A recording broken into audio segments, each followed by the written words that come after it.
Assalamualaikum warahmatullahi wabarakatuh. Hai guys, para pemirsa YouTube Mania, khususnya yang menyaksikan channel Komaruddin.net dimanapun kalian berada. Semoga kita sehat selalu ya. Nah, sesuai dengan tadi di opening yang saya janjikan, kita akan ngobrol bahas tuntas dengan pemilik rumah yang berada di perumahan The River, yaitu di Parung Panjang. Nah, oke, langsung saja tanpa panjang lebar kita tanya dengan pemilik rumah, namanya The Roger. Gimana Bang Roger? Gimana, Sehat? Alhamdulillah sehat. Sehat ya. Nah, sesuai dengan tujuan gua kesini, gua pengen nanya-nanya tentang perumahan di sini, kemudian nilai investasinya berapa, dan lu kenapa milih rumah di sini. Oke, pertama pertanyaan gua, kapan mulai beli rumah di sini? Oke dah. Ya. Beli rumah di sini akhir tahun 2019, kira-kira bulan berapa ya, Desember. Ya, tapi pas akadnya sih ya per awal tahun sih jatuhnya. Oke, berarti kurang lebih 1 tahun ya? Hampir 1 tahun. Hampir 1 tahun. Nah, pada saat itu beli rumah di sini, apa pertimbangannya sehingga lu ngambil di Parung Panjang yang memang jauh aksesnya ke Jakarta, tapi kalau ke BSD deket ya? Iya. Jadi pertimbangannya apa? Yang pertimbangan pertama ya pasti itu karena harga dulu deh. Harga. Sesuai masih masuk di akal nih kayaknya, dan kemudian akses ke kantor nggak terlalu jauh. Ya kalau naik motor sih biasanya saya lebih kurang nih 20 menit. 20 menit. 20 menit ke kan kantor ke lu kantor yang ya, di BSD ya? Di Polresta.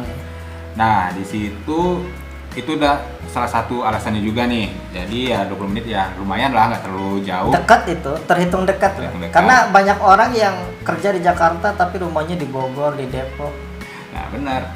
Dan ini Parung Panjang ini biarpun lebih dekat ke Tangerang Selatan, tapi ini maksudnya daerahnya Bogor.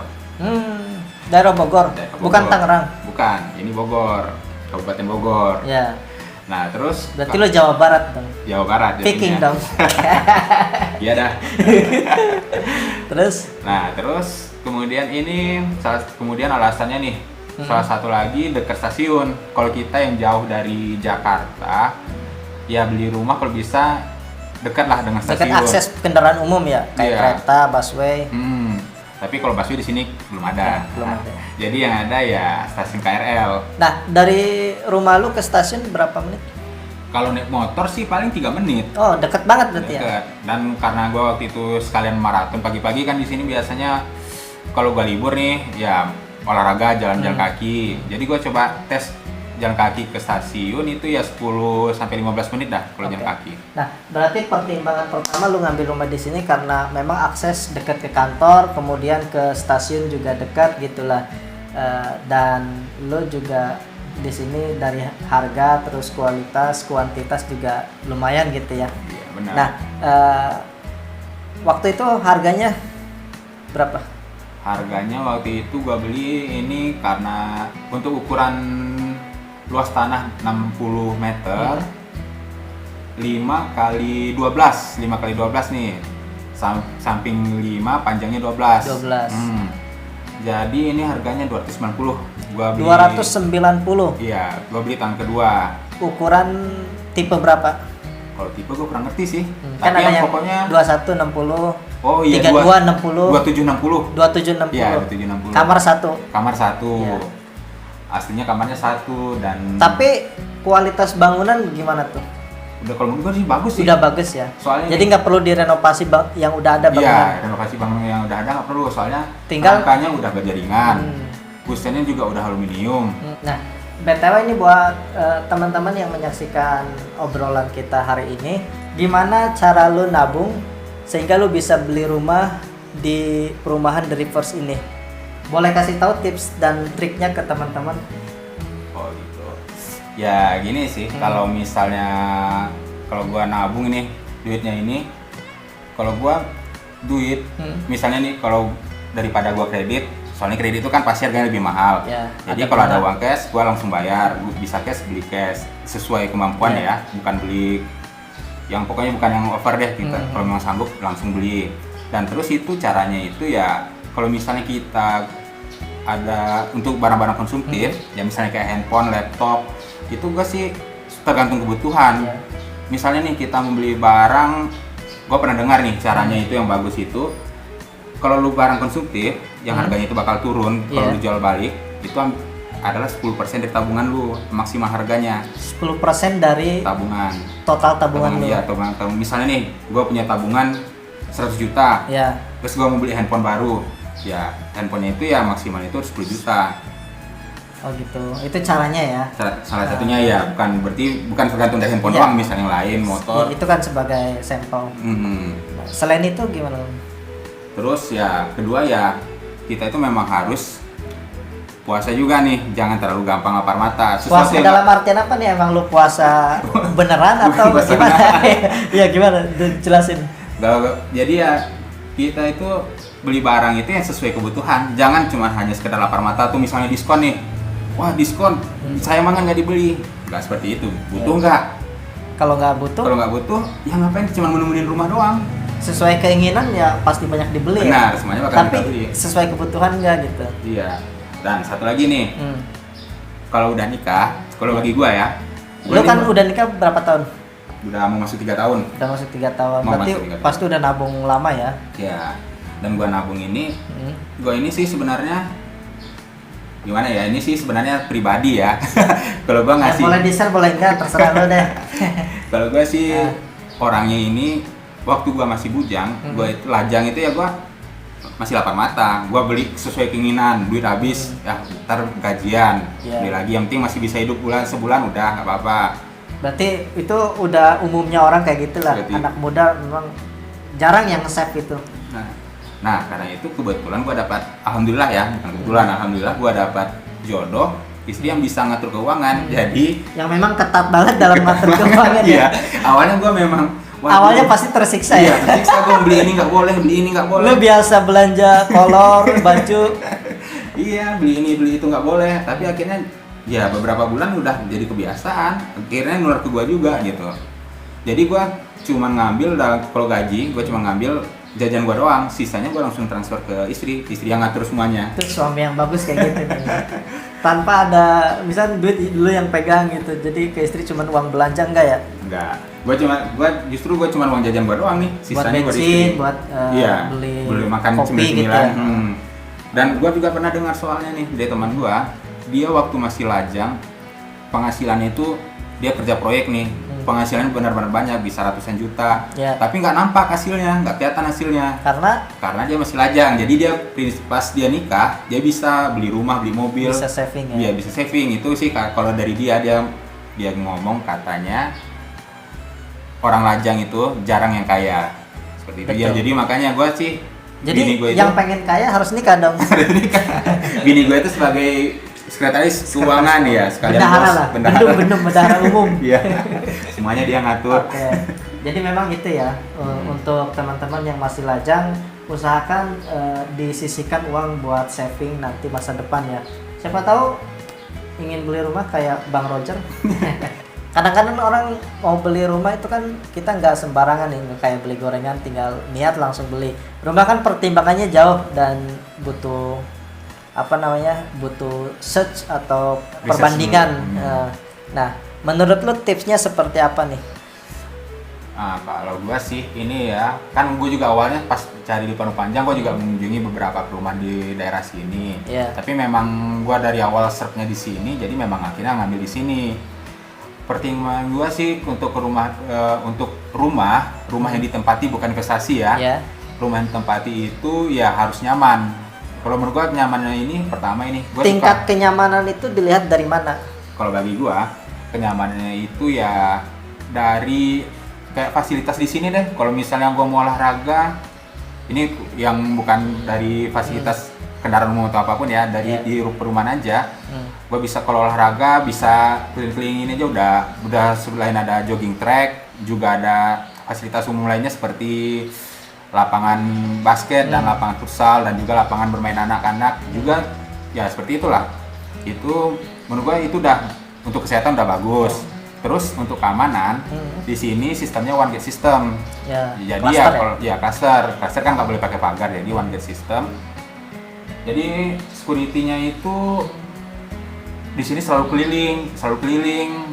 Jadi kelilingnya itu tiap jam security dan one gate system. Jadi orang luar juga nggak bisa masuk, kayak lu nih masuk ke sini kan dimintain KTP, dikasih Betul. visitor. Jadi memang akses keamanannya lebih ini ya, Iya. preventifnya tuh tinggi gitu ya. Benar, dan gua juga nih sebagai warga di sini gua juga ada kartunya. Jadi bukan cuma kasih stiker doang, stiker ada, kartu juga ada. Jadi gua tiap masuk juga Tetap harus nunjukin kartu. Jadi nggak sembarangan mentang-mentang lu tinggal di sini, Pak, langsung masuk gitu. Iya, Enggak ya? enggak seperti itu. Jadi memang akses keamanannya lebih tinggi ya. Iya, lebih tinggi. Memang lebih ribet sih, tapi ya untuk keamanan ya Terjamin. terjamin, harusnya terjamin. Oke, berarti itu ya satu pertimbangan dari lu, kenyamanan, kemudian keamanan gitu ya. Untuk lu bisa nempatin di sini kan butuh renovasi, dapur belum ada ya kan, Iya. atau kanopi. Nah, habis berapa total renovasi lu? Kalau renovasi sih ini kanopi full itu ya, full menutupi semuanya tuh. Pokoknya menutupi tanah gua semua deh. Sampai jalan? Ya sampai jalan, terus bikin dapur, tambah kamar sama dak untuk Kamar berapa? Satu? tambah satu lagi jadi 2 kamar, terus dak buat Toren? Nah buat toren itu habis lebih kurang 60 juta. 60 juta? Iya. Itu borongan ya? Jadi lu Borongan. tahu jadi?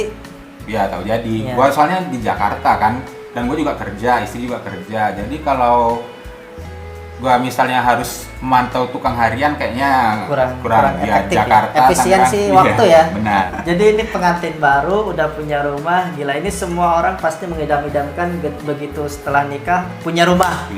Itu semua orang mengidam-idamkan itu, dan lu ini udah tercapai gitu ya. Alhamdulillah. Alhamdulillah.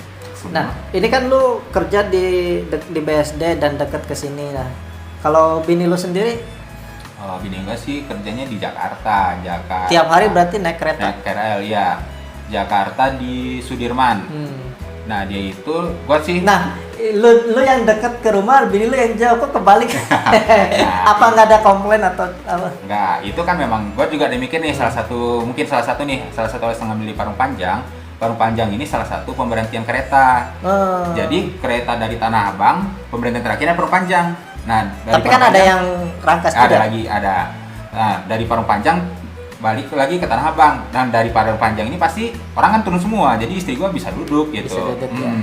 The first ya. Iya, jadi itu makanya lumayan lah. Kalau misalnya kayak yang lain Cisauk, misalnya Cicayur, kan lebih dekat ke BSD, tapi ya gitu. Mereka bukan stasiun berhentian, jadi masih bisa kemungkinan berdiri gitu. Nah, oke lah, ini buat inspirasi teman-teman yang muda atau baru nikah atau bahkan nikah sudah lama tapi belum punya rumah. Menurut lu lebih baik ngontrak keluar uang tapi deket kantor di Jakarta misalkan, atau di dekat kantor lah, mau di BSD atau Jakarta, atau punya rumah sendiri tapi jauh? Misalkan ngontrak kan otomatis di atas 1 juta ya kalau di Jakarta. Iya. Nah, kalau cicilan rumah kan bisa aja kan 2 juta, lumayan. Menurut lu lebih baik ngontrak tapi deket kantor atau punya rumah tapi jauh? Kalau itu sih jawabnya gimana dulu, berapa lama dulu nih? Ya, umumnya ini orang kan kerja di Jakarta, rumah di Depok, 1 jam lah aksesnya. 1 jam. Kalau gua sih ya, itu sih kalau bagi gua rumah itu adalah investasi. Jadi ya kalau misalnya kalau gue sih punya rumah kayak gue di Bekasi dulu nih, gue ngekos di Slipi, kantor kan di Slipi, ngekos di Slipi, tapi gue punya rumah di Bekasi, itu sebagai investasi, dan kalau tiap gue liburan gue pulang ke rumah gitu. Jadi rumah bukan gue kontrakin ya, tapi gue tinggali, cuman ya pas liburan doang. Jarang gitu ya? Iya, jarang. Nah, itu yang gue jual, itu harganya gue beli 250, tahun depannya gue jual 300. Gila. Seminggu doang, alhamdulillah udah laku. belum 2 tahun, Belum datang. baru 1 tahun lu udah untung 50 juta. Iya. Berapa persen? Nah, Itu memang rumah itu investasi banget ya, investasi, karena benar. tingkat harganya itu selalu melejit gitu ya. Iya. Nggak ngikutin fluktuasi dolar ya. Iya, Mau dolar turun atau enggak, harga rumah tetap naik. benar. Lagi corona gini aja harga rumah naik. Yang penting jangan jual buru-buru. Nah, kalau rumah jual atau beli harus dipertimbangkan matang ya. Ya benar, gak gampang. Ini The River ini kan artinya udah ramai ya, udah banyak penghuninya dan bahkan udah perumahan jadi lah gitu. Nah ini gua tadi keliling-keliling banyak juga yang kosong tanahnya gitu. Apa itu juga masih dijual gitu? Oh iya, kalau untuk tanah yang kosong ya kayaknya sih di sini ya. Kalau ini sistemnya kan inden, jadi kalau mungkin teman-teman ada yang minat The Rivers, perumahan The River bisa tanya-tanya ke kok Bang Jago. Tanya ke Kang Komar dong. Nah, ini kan lu waktu itu belinya 290. Kira-kira kalau developer jual hari ini berapa nilainya? Kebetulan nih kemarin nih ada teman nanya harga, dia mau inden rumah kan di depan itu, tapi luas tanahnya udah beda 90 meter kalau nggak itu salah. luas banget coy. Ya. Itu udah harganya udah 560. Anjir. Jauh ya? Jauh. Dan inden 18 bulan. Tapi kalau yang ukuran perumahan tipe lu masih ada nggak di sini?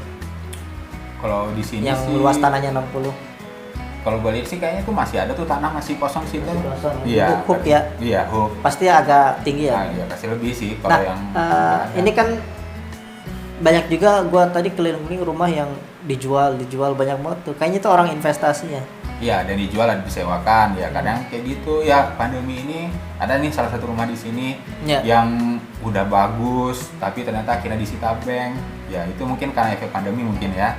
Jadi resiko itu ya. Usahanya jadi kayak gitu padahal kasian ya, bagus gitu. Benar. Belum ditempati, kasihan banget. Oke, terima kasih Bung Roger sudah berkenan untuk gua wawancara. Semoga ini bisa menginspirasi teman-teman yang menyaksikan channel Komarudi.net. Jangan lupa subscribe, like, komen, dan share juga ke yang lainnya. Siapa tahu ada yang lagi butuh perumahan, nyari-nyari boleh di perumahan The Rivers. Udah banyak lah di internet, tinggal search aja The Rivers gitu, Parung Panjang. Nah, terima kasih sudah menyaksikan channel Komarudi.net. Wassalamualaikum warahmatullahi wabarakatuh.